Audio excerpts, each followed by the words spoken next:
Selamat pagi Bapak dan Ibu, para devosan kerahiman ilahi. Bacaan hari ini dari buku harian Santa Faustina, nomor 64 sampai dengan 66. Wisata ke Kalwaria, tahun 1929. Aku tiba di Vilnius untuk selama 2 bulan menggantikan seorang suster yang telah pergi untuk probasi ketiganya. Namun aku tinggal lebih dari 2 bulan. Pada suatu hari, Mother Superior karena ingin memberiku sedikit kesenangan, memberiku izin bersama seorang suster lain pergi ke Kalwaria untuk napak tilas, sebagaimana biasa mereka katakan.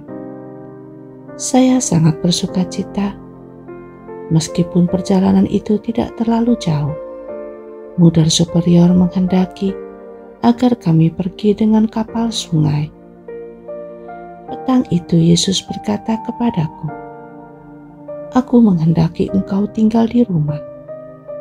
Aku menjawab, "Yesus, segala sesuatu sudah disiapkan bagi kami untuk berangkat besok pagi. Apa yang harus kulakukan sekarang?" Tuhan menjawab, "Perjalanan ini akan merugikan jiwamu." Aku menjawab kepada Yesus, "Engkau dapat menemukan jalan keluar. Aturlah segala sesuatu sedemikian rupa sehingga kehendak-Mu akan terlaksana." Pada saat itu terdengar bunyi bel, tanda waktu untuk pergi tidur. Sekilas aku memandang Yesus, lalu pergi ke kamarku. Keesokan harinya, cuaca sangat indah, dan rekan susterku penuh dengan sukacita membayangkan kenikmatan besar yang akan kami alami dalam menyaksikan segala pemandangan. Tetapi aku yakin bahwa aku tidak akan pergi meskipun sejauh itu tidak ada kehalangan apapun. Kami harus menyambut Komuni Kudus lebih awal dan berangkat langsung sesudah doa syukur. Tetapi pada waktu komuni, mendadak cuaca berubah. Awan kelam menutupi langit dan hujan turun dengan amat lebat. Setiap orang heran akan perubahan cuaca yang begitu mendadak. Mother Superior berkata kepadaku, "Suster-suster, saya sangat sedih bahwa kamu tidak dapat pergi." Aku menjawab, "Mother, sungguh tidak masalah bahwa kami tidak dapat pergi. Allah menghendaki agar kami tetap di rumah." Tetapi tidak seorang pun tahu bahwa karena keinginan Yesus sendirilah aku harus tinggal di rumah. Aku mengisi seluruh hari itu untuk hening dan bermeditasi, sambil bersyukur kepada Tuhan karena telah menahan aku di rumah. Pada hari itu, Allah memberi banyak penghiburan surgawi. Pada sewaktu-waktu, di masa novisiat, ketika Mother pembimbing menyuruhku bekerja di dapur, aku sangat bingung karena aku tidak biasa menangani panci-panci yang sangat besar.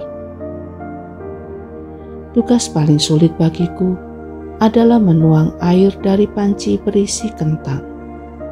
Kadang-kadang separuh kentangnya tumpah. Ketika aku menyampaikan hal ini kepada Mother pembimbing, ia berkata bahwa dengan berjalannya waktu, aku akan menjadi biasa dengan pekerjaan itu dan memperoleh keterampilan yang diperlukan. Tetapi tugas itu tidak menjadi lebih mudah. Sementara setiap hari, kondisi tubuhku menjadi semakin lemah. Maka aku selalu menghindar apabila tiba saatnya menuangkan air dari panci berisi kentang. Para suster memperhatikan bahwa aku menghindari tugas ini dan sangat heran. Mereka tidak tahu bahwa aku tidak dapat menolong biarpun aku mengerahkan seluruh tenaga dan tidak peduli akan diriku sendiri. Pada tengah hari, ketika berlangsung pemeriksaan batin, aku mengeluh kepada Allah mengenai kerapuhan tubuhku. Maka aku mendengar suara berikut di dalam jiwaku. Mulai hari ini, engkau akan melakukannya dengan mudah.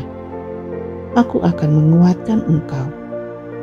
Petang itu ketika tiba waktunya untuk menuang air dari panci berisi kentang, aku bergegas menjadi orang pertama yang melakukannya, karena aku percaya akan kata-kata Tuhan. Aku mengangkat panci dengan mudah dan menuangkan air dengan sempurna. Tetapi ketika aku mengangkat tutupnya untuk membiarkan uap air kentang-kentang itu keluar, aku melihat dalam panci itu bukan kentang, melainkan suatu rangkaian penuh bunga mawar merah, indah tak terlukiskan. Belum pernah aku melihat bunga mawar seperti itu sebelumnya.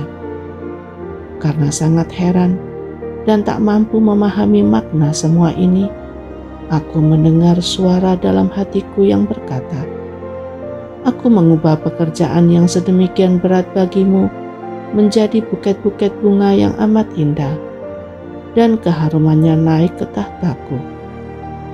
Sejak itu aku berusaha menuangkan air kentang sendiri.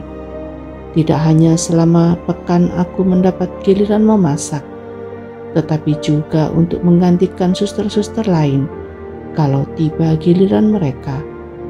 Dan aku tidak hanya mampu melakukannya, tetapi aku berusaha menjadi orang pertama yang menolong dalam setiap tugas lain yang berat. Sebab aku telah mengalami betapa pekerjaan ini sangat berkenan di hati Allah.